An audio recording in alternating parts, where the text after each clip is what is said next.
everyone. Thank you for coming back for panel 2. Hopefully you guys really enjoyed that break and got some great tips from that video on how you can entertain and celebrate with the Marca Prosecco. I'm so excited to meet our next set of panelists that will go over all the professional tips that we need to go ahead and be our best bosses at work. So I'd love to introduce our next panel on the professional panel, starting off with Miss Kate Kennedy. Kate Kennedy is the podcaster of Be There in 5. She started her first company at the age of 26, and over the past 10 years, she has pivoted across 5 different industries with her business. She also sells out live shows where she gives PowerPoint presentations on pop culture. And Kate, that's the type of PowerPoint presentation I know I definitely want to be a part of. Next up, we have Reshma Chadaram Chamberlain. Reshma is the co-founder and chief digital and brand officer of Somersault Swimwear. With her co-founder, Lori Coulter, they raised $26 million for Somersault, and she runs one of the internet's most successful direct-to-consumer swimwear brands. And her first business was actually selling bookmarks at the age of 7. So Reshma definitely had the entrepreneurial bug when she was just a young girl. And then last but not least, we have Miss Joy Ofodu joining us again on our professional panel from Conference One. Joy is the Associate Brand Marketing Manager at Instagram. She is the youngest brand marketer at Facebook. She led Instagram's first on-site sponsorship of a musical festival, and she launched a viral digital video campaign shared by Lupita Nyong'o and Ruth Carter. So we're excited to have you again, Joy, and giving us your professional perspective. So ladies, we've had such great discussion this morning. We talked a lot about passion, we talked a lot about grit, and we talked a lot about personal values on our personal panel. And I think that absolutely has applicability as we think about our professional panel. So to kick us off, I'd actually love to start with you, Joy. And you do such a great job of seeding your personal passions and your personality within the corporate world. And you really seem to bridge not only yourself and your personality, but also purpose within a corporate environment. I know that's something that a lot of women are craving in the corporate world today. So I would love to start with you and see, what tips do you have for women who want to bring their purpose and their passion and authentic selves at work? And how do they do that in a corporate environment? Thank you so much for saying so first, Joyce. I love being online, and I think it just shows when you're doing what you love, it shines through. So that's often why I encourage the women that I mentor, women I work with, and students of my online course to think about their purpose before they dive into anything or any kind of professional branding. No one likes showing up to a party they don't want to be at and they don't know why they're there or what they're trying to get out of it, right? So are you trying to step up your dance moves? You're trying to meet somebody? What is your objective? And I think that we should think about showing up online in the same way. I often start by encouraging a set of questions. So what gets you out of bed in the morning is my favorite question. And it can feel a little bit of, existential crisis, a little panicky, but also I think it can be really positive. What are you determined to do in the world? I heard it phrased very well at Ad Color. What do you want to be true because you're here? How do you want people to feel after experiencing you? These are all great questions, whether you're an engineer or an account manager or a brand marketing manager, stepping out into the world and saying why am I here? And then letting that thread carry through your work is super important. So if you can answer those questions and apply them to your work, then you feel a little bit less like you're working when you're actually there. And I think it's just healthier for you mentally as well.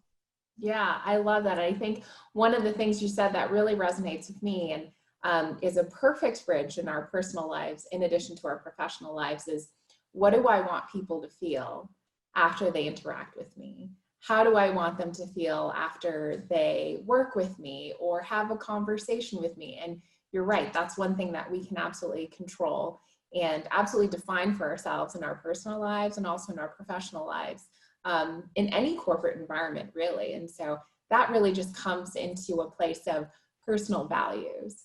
And so with the personal values, I'd love to switch over to Reshma and talk about personal values and how that's influenced your business and how that's influenced somersault.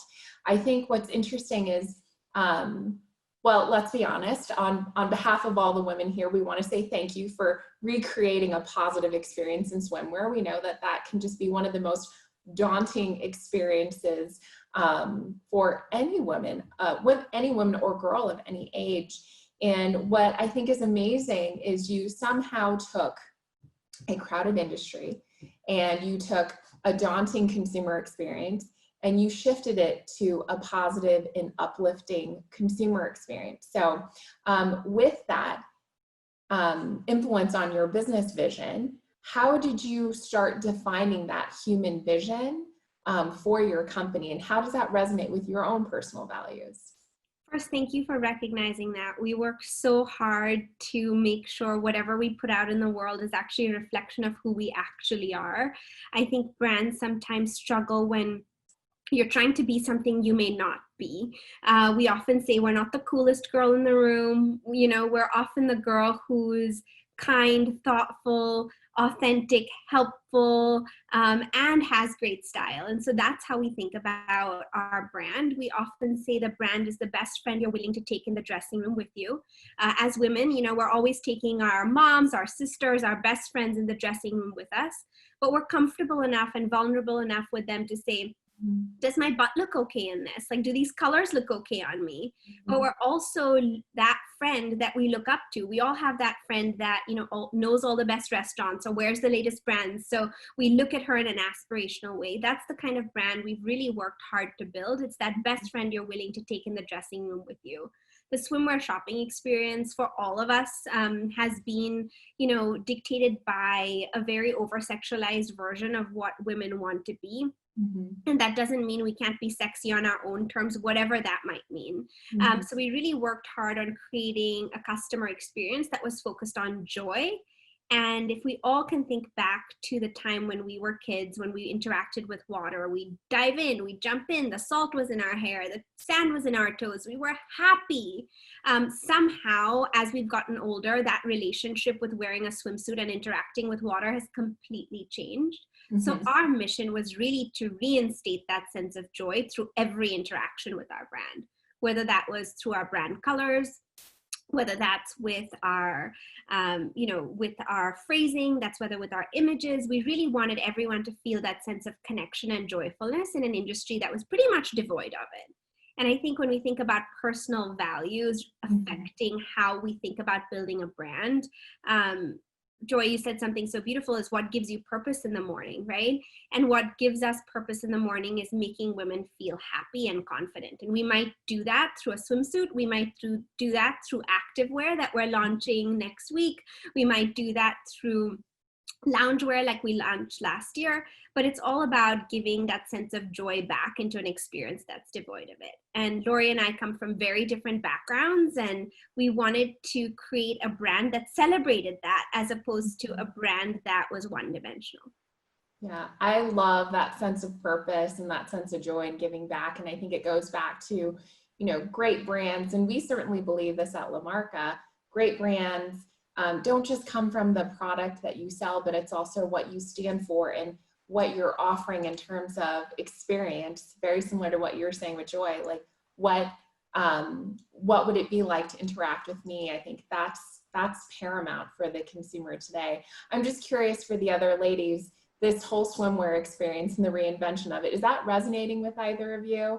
Does this story resonate with either, you know, Kate or Joy on your thoughts on reinventing categories? Absolutely. When you said the comment about the intimacy of a friendship or a relationship where you can share a dressing room, I often refer to the term dressing room close when talking about how difficult it is to find meaningful friendships as an adult.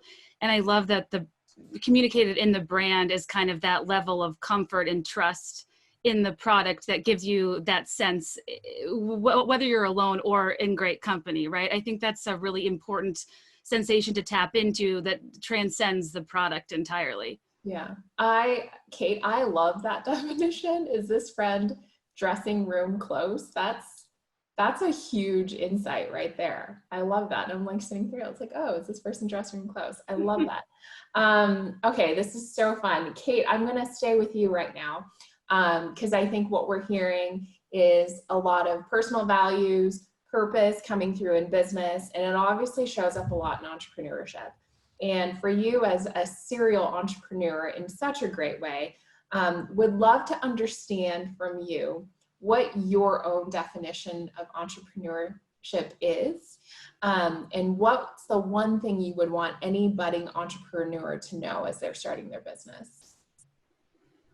Yeah, absolutely. I think that first and foremost, an entrepreneur is, it's not something somebody tells you you are, or you get permission for, or a degree for.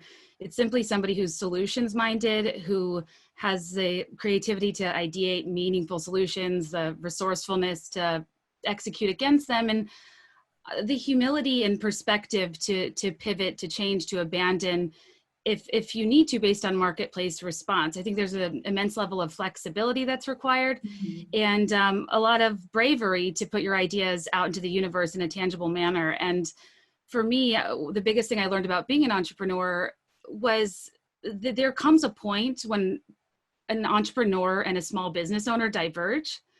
And the further I got into small business ownership with my first company, I realized perhaps my strengths were more in the exciting, unpredictable, high adrenaline phase of ideation, of building. And when I got into more of an operational and sustaining phase of small business ownership, I ran into an issue, and I realized my skill set didn't really exist there. And I think I learned that entrepreneurship is a bit different from business ownership, and entrepreneurs kind of ideate, execute, pivot, scale, rinse, repeat, whereas small business owners focus, more singularly on one business. And that was just an important learning for me in terms of being okay with walking away, moving on, and just kind of, doing it all over again, because that's the nature of the definition of an entrepreneur to me. Yeah, and I think what's so fascinating about your story, Kate, in terms of your entrepreneurship is this all started with a doormat, right? Am I getting that right? It started with a doormat. Can you tell us a little bit about that story and how you stumbled into, or maybe not stumbled, but you discovered entrepreneurship through your doormat? I just think it's such a great story. Yeah, absolutely. So I had spent 6 years at a big market research company. I worked at Nielsen for a long time. I was going to do that forever. I really loved my job. But every morning I was extremely anxious that I was going to leave my curling iron on and burn down my apartment.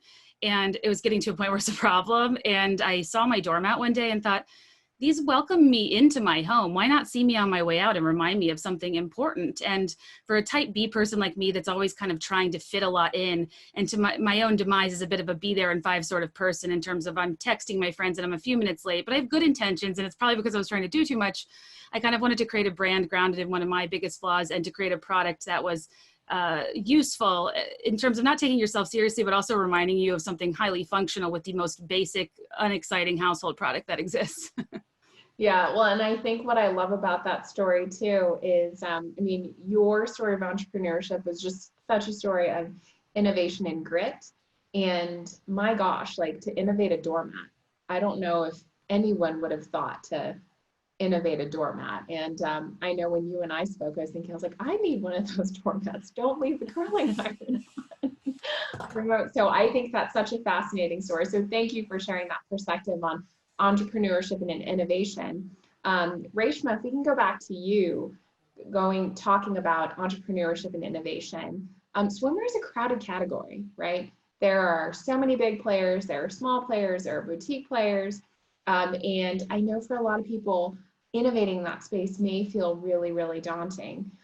So would love to understand, like, how did you break through that clutter of just the giant industry itself and really stand out to investors and ultimately to consumers? So I would say that the swimwear category is crowded from perception, but it's actually not as crowded as you would think. So it was a lane that was actually wide open. You have highly commoditized swimwear on one end, at the larger retailers, but on the other end, you have incredibly high-end swimwear that's, very, very price prohibitive. So we knew that we had a true gap in the market where we could offer a truly exceptional product for an exceptional price point. So what's incredible is my co-founder, Lori, had a business over 10 years ago where she did digital body scanning and made to order swimwear. So she had collected over 10,000 women's body scans and 1.5 million measurements. And this is not 10,000 size 2, 6 foot tall women. This is 10,000 women that included the size 2, 6 foot tall women. Yeah. Really all the different kinds of women that we are. And what that allowed us to do was optimize on our fit in a very, very unique way. We were not building our fit on just a fit model. We were building our fit on an everyday woman just like us. And so what we really focused on was optimizing on fit and quality and price point, which actually was not available in the market.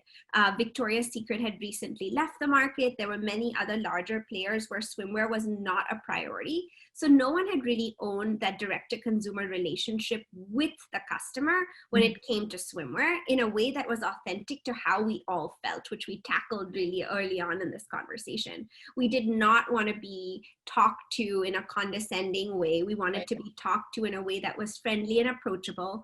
A lot of our customers are moms. A lot of our customers are older women.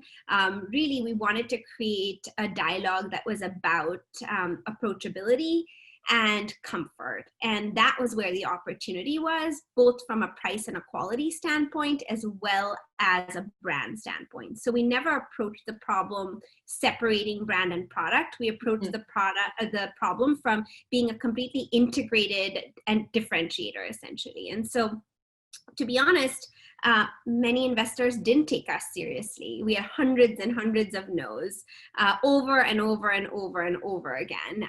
And Lori and I just knew that we could do this. We had confidence in our product. I can put our product up against any $200+ swimwear and we will come out on top. We had confidence in our supply chain. We had confidence in the brand we were going to build and our ability to do so.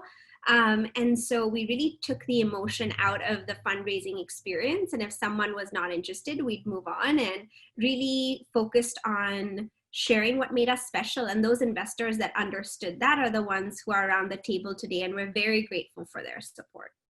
That's nice. And I think, especially as I listen to your story, there's an element of the naysayers.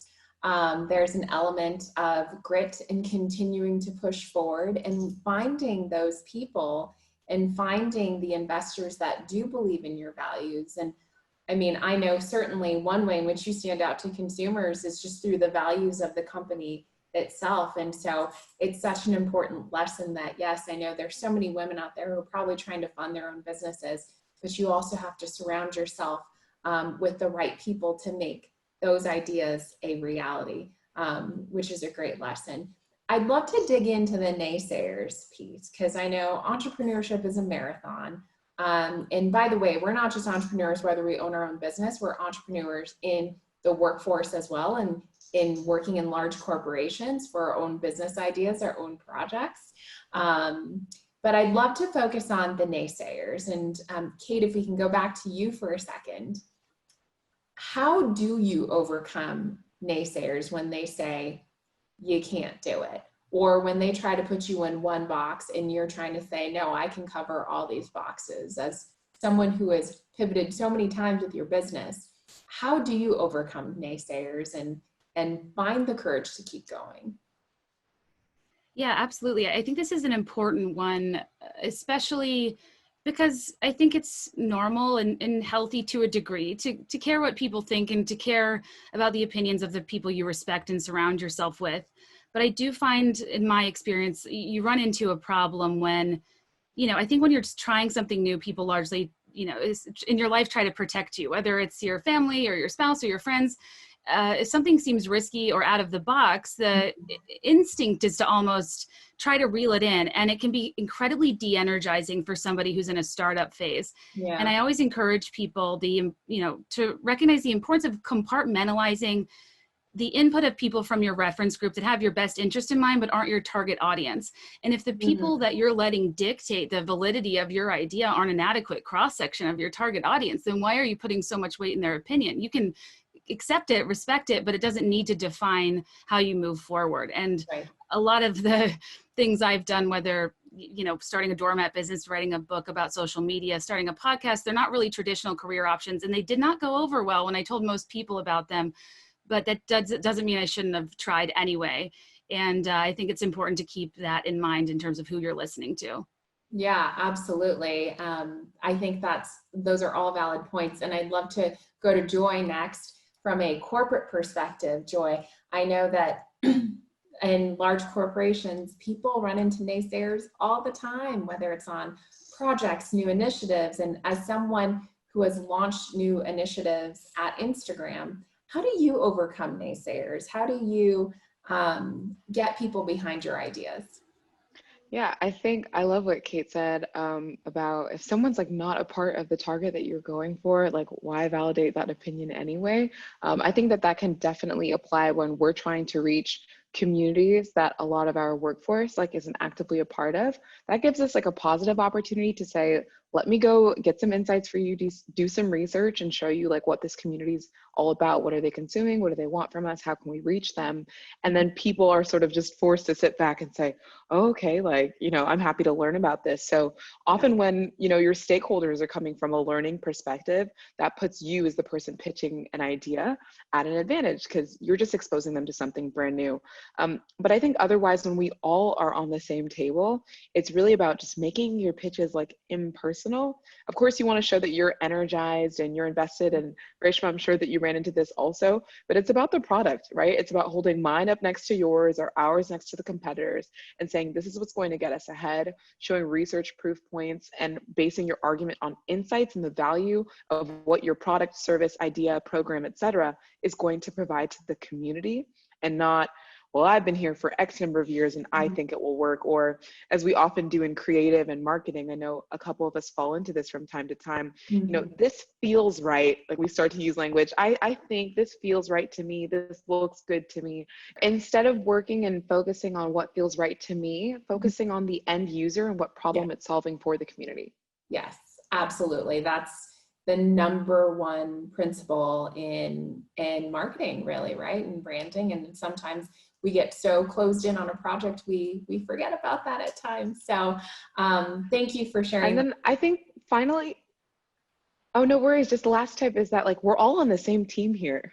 Yes. Like, I think sometimes we forget that, especially like when we're working on creative projects, we want the best for this project, the best for our company. So when we're giving each other feedback on ideas and we're dealing with like naysayers, remembering that, ultimately if something gets out that serves the people, like we've done right. And it's not as much about my idea versus yours.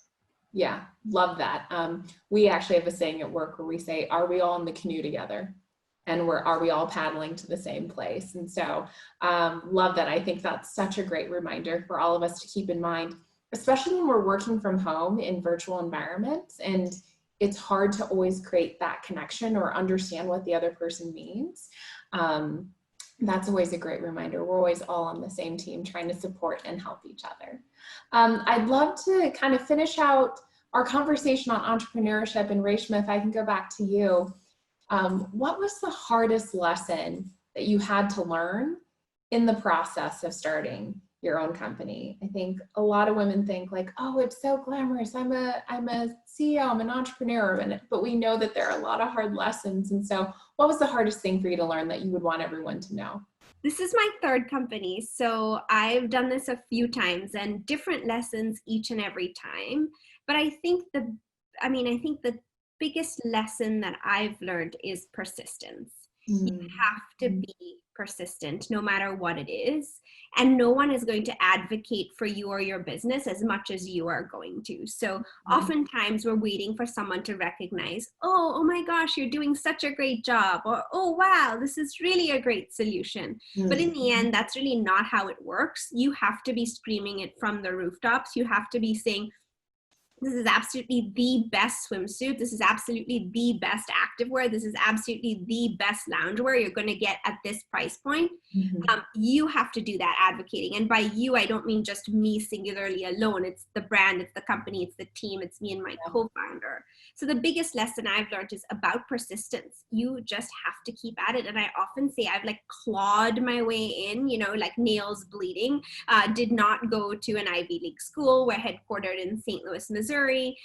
You know, there was many things stacked against what we were trying to achieve. Mm-hmm. But the biggest lesson is that consistent persistence, if you will, and not relinquishing that at all. If you say, okay, you know, we raised $2 million, great, we can sit back. There's no sitting back. There's no sitting back even after you've raised a total of $26 million. That same persistence needs to be present no matter what stage of business you are. And I think that's how you're able to differentiate from the pack. Yeah, absolutely. Persistent, consistent. Ooh, let's say that 5 times fast. Consistent persistence is absolutely key. And Joy, if you wouldn't mind just touching on that a little bit, on the persistence and the courage to stand out and the courage to advocate for yourself, especially in a corporate standpoint. You are someone who absolutely exudes that confidence. Do you have tips on how women can stand out virtually right now, whether, you know, we're at home or working in a corporate environment? Yeah, it took a while. So I guess I wasn't like, you know, born out the gate feeling like I love me and everything I have to And offer. that's okay if you were. We celebrate that too. Right. But it starts with you for sure. So like she said, being confident in you, what you have to offer, when you bring that, everything else, you know, from there is a breeze. But again, we're at home, so we're missing a lot of our like rich communication, some of the casual cues, opportunities that you have to rub shoulders, you know, with leaders at times. And I think we have to be a bit more proactive about seeking that out. I'm always an advocate for virtual visibility. So whether or not you're publishing your thought leadership on platforms like LinkedIn or Twitter, and tagging companies and brands, and just gathering a community around you of like-minded professionals and people who could see your work, maybe prospective clients, and engage with it is a great thing to do during this time, especially if you have like a little extra. Just get on that personal branding. Another thing that I encourage is to just shout your wins. Like often I'm like, if people would just claim, okay, we got the funding, successful project launch, users are engaging, we found the research insight, whatever it is, going back to your team internally or your manager, right? Whoever you got the assignment from, and just reporting this was a success, like we actually made it, and doing that follow-up. I think we get a lot of assignments in our lives and we fail to like close the loop, or we get a lot of grants or projects, or you start school, just a lot of new initiatives and new stimuli, and then you just forget to close the loop. But by closing it and by shouting your wins and by sharing out your success, you're opening the door and you're signaling like, I'm ready for the next opportunity. I'm talented, I'm capable, come hire me, come find me. So that's just something I encourage, is to really step up virtual visibility during this time. Yeah, I think that's great. And there's a, you're inspiring some thought in me right now where when you said shout your wins, I know a lot of us know that is something we should all do. As women, as professionals, as, you know, friends, partners, moms, so on and so forth.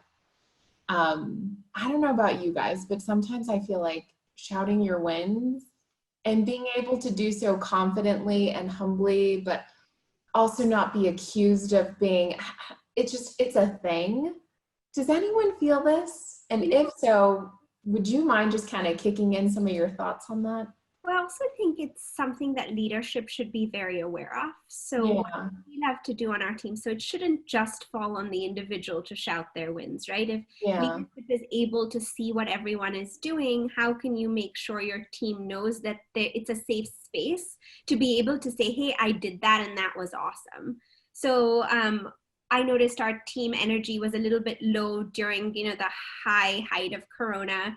And so we started doing something. We didn't keep it up, so I need to get back to it. So this is a good reminder. But we asked everyone to come. Everyone did it on our Monday morning meeting in the marketing team. And I asked people to come with something that they were really proud of that they did, and the needle that they had moved for the business.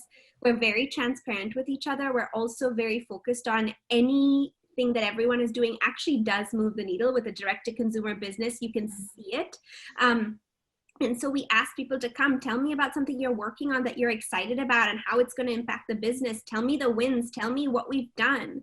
Yeah. And that's really, really important from a leadership perspective. I think it works both ways. And I love it when my team says, hey, we did this and it turned out amazing. We're so excited. That excitement is contagious for a leader. You know, hate to use that word during COVID times, but in a good context. Yes. Really, really, it's inspiring. It's energizing when we can celebrate those wins. And it's hard to create an atmosphere where it's not about ego and it's about truly celebrating the business and our wins together. And I think, you know, being in the canoe or the kayak all together, whatever that might be, reminding people that we're on the same team. We often say one team, one dream, like that. It is our dream to make Somersault the best it can be. And then it gets actually really easy to celebrate everyone. And it gets really wonderful when people say, hey, this is what I achieved. And so in our management team meetings, we do the same thing where we celebrate a personal and a professional win on the management team. Love it. Because we want to not only hear what you're proud of that you did at work last week that really moved the needle, that you're, you know, whether that's finishing up a data engineering project, whether that's finally organizing photo shoot samples. It could be anything across the organization. And then adding in that personal component, especially in this virtual environment, allows us to get to know each other a bit better. We aren't able to do, you know, the random hallway, hey, how was the weekend? Or, hey, is your mom okay? Or whatever that might mean. So hearing those personal wins really humanizes everyone again. And we can engage and really be involved in each other's lives in that way in a virtual environment. Love that. You brought so many great points, Reshma, about celebrating personal wins, professional wins. It's leadership's responsibility. It's the employee's responsibility. If I might throw in a little idea, on our team, we celebrate our wins with these little minis. Anytime we have a little win, anytime we have a little win, we believe in celebrating all those little moments, especially with the La Marca mini. So just a little shameless plug there. But before we move on to the next question, Kate, would love any perspective you might have, like, especially as an entrepreneur, how do you shout your own wins, and like, who wants to listen and who do you shout them to? Yeah, I love what Reshma said, even just from my corporate experience of creating a hospitable environment for celebration. I do think it goes both ways. And the best case scenario is that we all muster up the confidence to do it ourselves. But I think that's such an important piece of it. And I had really great mentors and champions in my corporate experience that I think helped my confidence greatly. And, you know, the people you meet along the way matter, and they influence how you move forward, regardless if you stay within the same industry or job. And I also think that it's, for me, in this more self-employed format, it's been learning how to not just kind of write off my hard work as being lucky, being fortunate, right place, right time. The natural instinct is not to want to seem needlessly proud or not humble, but at the same time, it's incredibly misleading for me to act like I stumbled into something that was tireless and difficult. So that's been an interesting thing for me that I haven't perfected by any means, but I've learned that small day-to-day ownership and taking of credit in passing in small conversations, when talking on my podcast, exercising that muscle more often instead of holding out until these moments of major wins to finally speak up. And it's like, where'd you come from? Because I think I learned in my corporate job too, what people think you do is what you say you do. And the guy who's flustered and has a crazy calendar, you're like, wow, he's slammed. Is he? He's just telling you that. So we need to be forthcoming day to day about the reality of our situation. So when it comes time for the big moments, they aren't a large departure from where we seem normally. Yeah. Those are such great tips, Kate. And honestly, I'm taking notes myself. I was like, these are such great reminders for how to advocate for ourselves and how to promote ourselves and not necessarily feel that tension of, am I being too boastful versus doing what's right and what I should be doing. Since we're on the topic of self and we're talking about promoting ourselves, would love to also talk about investing in ourselves as women. And Joy, would love to go back to you, because I know this is something that you personally believe in, investing in yourself, whether it's with more education, with its special projects, whether it's mindfulness and taking care of yourself so you could also be a great professional. In your mind, what's the one thing every young woman today growing in their careers should be investing in themselves right now?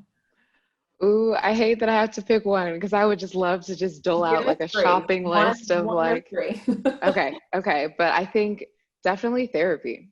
So whether or not you have access to it, like through work, through your healthcare provider, through your community, or you're seeking resources online, podcasts, readings, I think investing in therapy is so important. It was really pivotal for my own, not only academic journey, you know, back in university days, but also my professional days where I'm able to sit down and say, okay, I have this like burnout cycle. Like it's very common in the tech industry, very common, you know, for a lot of leaders and entrepreneurs where I'm just pushing myself to the limit. And the things that I love are like no longer energizing me. They're not making me happy. Yes, I can try to rest. I can try resilience. I can try a couple of face masks. But at the end of the day, really sitting down and speaking with the professional about here's what's on my plate. Here's what I love to do. You know, why are these things like not connecting? Was extremely beneficial. So that's going to be like my one ultimate plug. If you've never considered it, there doesn't need to be anything necessarily wrong with you or for you to have a specific condition to like sit down and just seek out a therapist and talk through some of the things that are going on for you academically, professionally.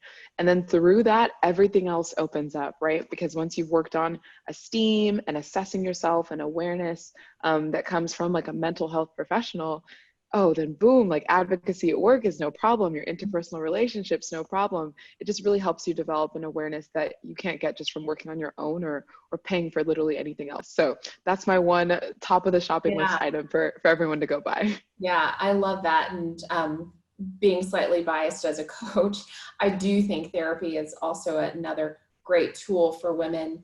And sometimes it's stigmatized, and it shouldn't be. Because all therapy is, it's working through stuff in the past, right? And bringing awareness and using that as data so that you can be better for the future. So I think therapy is data. I love the way that you phrase that, Joy, and I love that you implement that as a part of your life. And so, yes, I agree. If there are women who have the opportunity to be able to invest in that, that is such a great investment in self, because that's just understanding yourself so that you can make yourself better.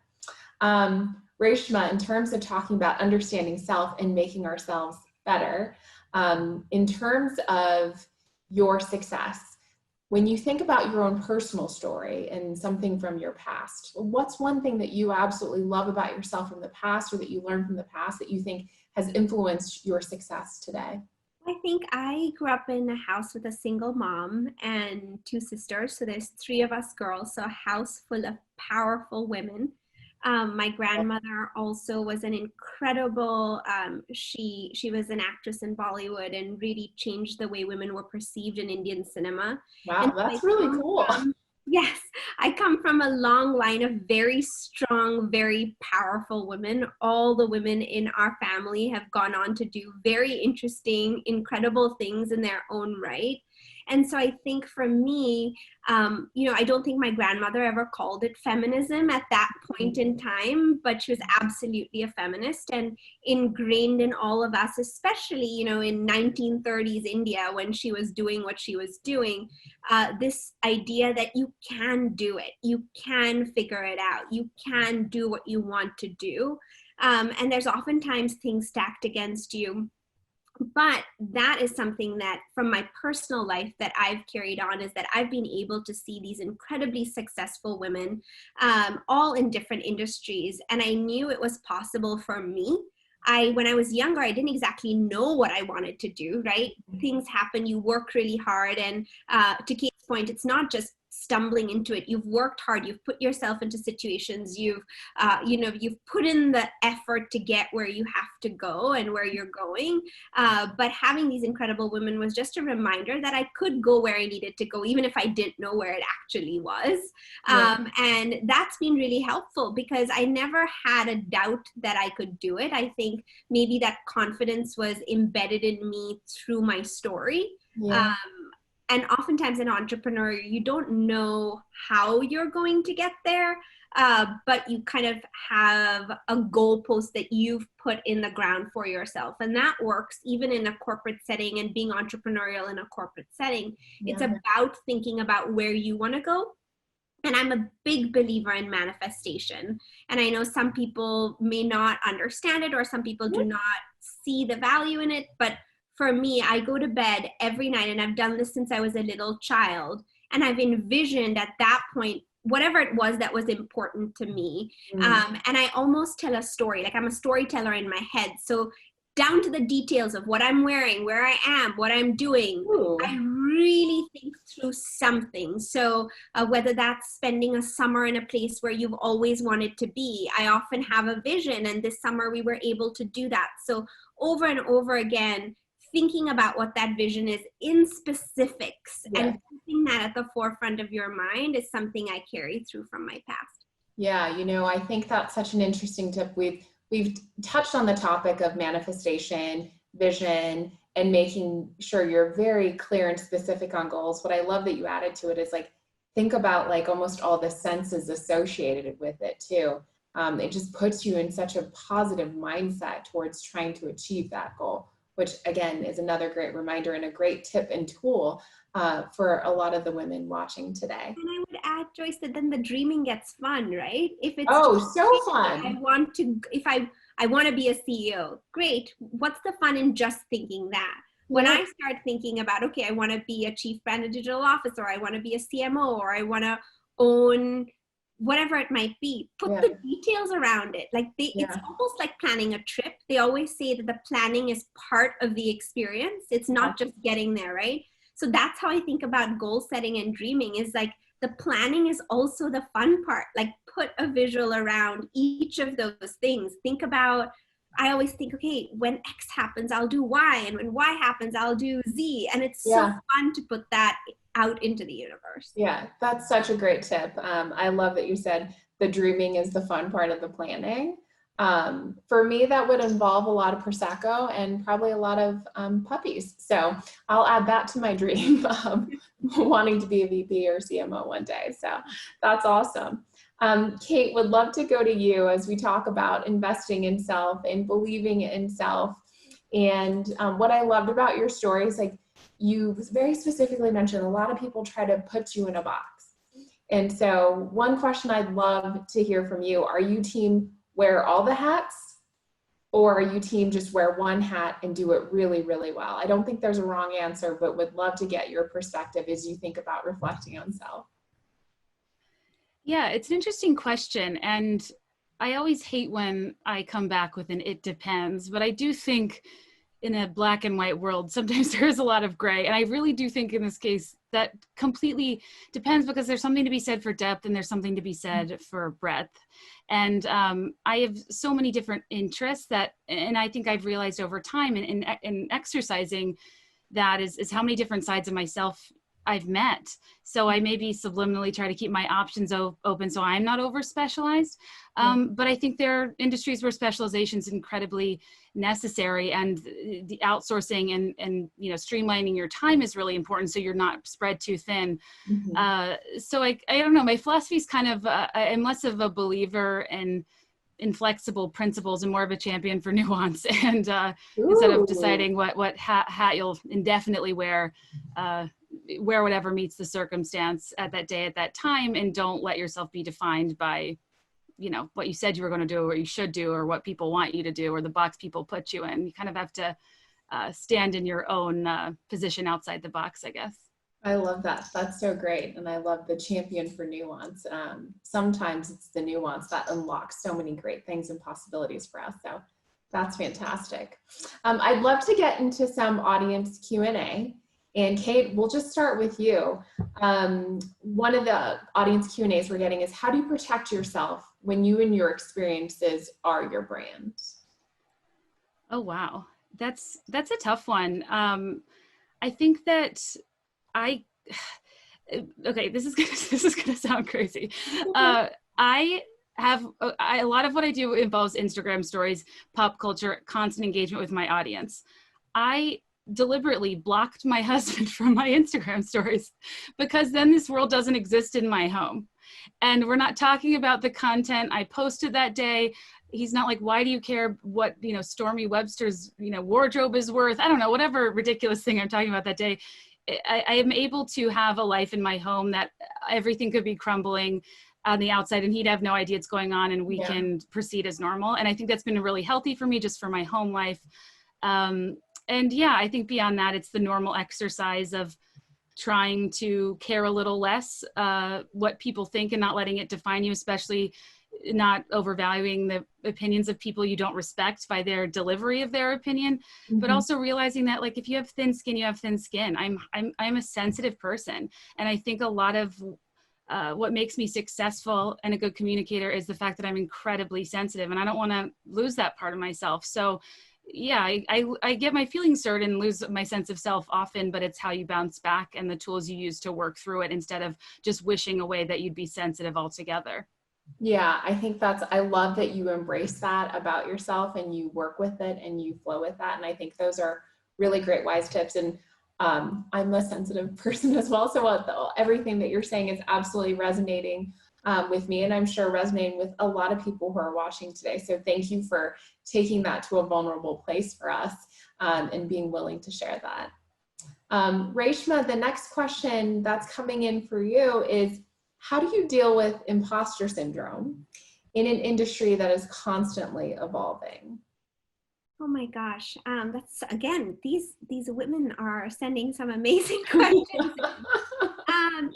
Oftentimes it's about talking to yourself and reminding yourself that, you know what, I'm here because I put myself here through my hard work, and I'm the one who knows the most about building a brand around what I'm doing. And you just have to constantly remind yourself of that. I think imposter syndrome is something that we all experience, right? And you experience it at different levels, because as you kind of build a business that gets bigger and bigger and bigger, you're like, oh my God. Like, you sometimes are like, this is just even more or, different than you had imagined. And it's about continuing to remind yourself of why you are worthwhile and why you are worthy of the success you have. And honestly, it's also having great partnership. I have an amazing co-founder, and we both are very celebratory of what the other person does and how valuable it is to the business. And we like to collaborate. And it's really great. I know many women build businesses on their own, but I really enjoy being part of a duo and then an amazing team so that we can lean on each other. And that gets really interesting and rewarding when they can remind you why they believe in you and why, whether that's your team, whether that's your co-founder, we all need to hear that sometimes. So that's how I try to focus on it. It doesn't mean it doesn't happen, but I constantly talk to myself.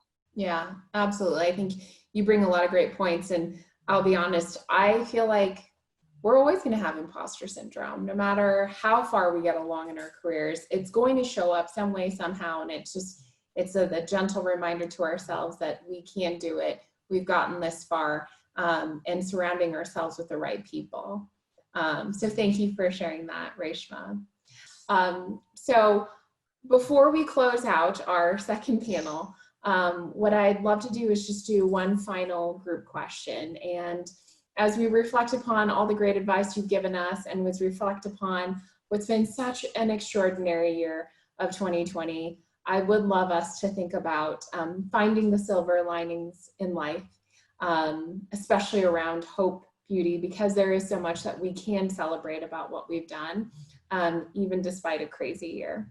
So with that being said, my final question to you all, and would love all of you to, quickly answer, is what is your hope for future generations of women today, especially with what we're going through now? So let's start with Kate. I think my hope for women is to no longer have terms like girl boss, like entrepreneur, or whatever it may be, to no longer have adjectives or qualifiers and just be equals. And equality existing within women, and white women being champions of women of color and making sure that those inequities are addressed first and foremost. And beyond that, getting to a point where Gloria Steinem calls it linked, not ranked. The goal of having that be the default setting for how we all operate and work, and we don't need to qualify or describe ourselves in a way to suggest that we're something other than somebody else's equal. Kate, that is awesome and so powerful, and I'm just gonna give snaps to that. I'm there with I'm not you. gonna lie, I heard it in she's interviewing Meghan Markle last week, and I was like, Yeah. oh, I'm gonna remember that one. Yeah. Oh my gosh. Thank you for sharing that. That was Yeah, beautiful. absolutely. Reshma? A tough act to follow, Kate, but I think for me, it's that all women, future generations have confidence and peace. I think we have a lot of things being thrown at us, whether that's the pandemic, whether that's the fires, whether that's family planning, whether that's work. And there's so much pressure. It's like continuous pressure. And I hope that we learn as a society how to release that pressure so we can all really find peace and navigate the world with that sense of calmness within. Love that, Reshma. That's beautiful. I'm going to give snaps to that too, because I want that too. All right, Joy, we're going to close it out with you. Amazing. I feel like I just hope that people believe, and I've said this before, I hope women believe they are the answer. So that whatever you're looking for to help you advance is really within you. It's not outside of you. Like, I hope you believe that you were put on this planet for a certain purpose to accomplish something that only you can do. Love that. That is so beautiful, and ultimate snaps to that. So, ladies, this was amazing. And I just want to say thank you so much for sharing your time, your wisdom, your vulnerability. I think we got a lot out of this panel, out of all of our panelists. And I just want to say cheers to you. So if you wouldn't mind grabbing your La Marca minis, would love to do a toast to you all. So cheers. For how amazing you all are. I know this is kind of like the weird boomerang we always say. And yes, let's take sips. Absolutely want to say thank you, and hopefully we continue to celebrate you, celebrate your success, and again, thank everyone for spending their time and sharing their wisdom with us. So that being said, this closes out our second professional panel, but stay tuned. We have more events, and we'll be giving out prizes at the end of the conference. So I'll kick it back to Lena. Thanks, ladies.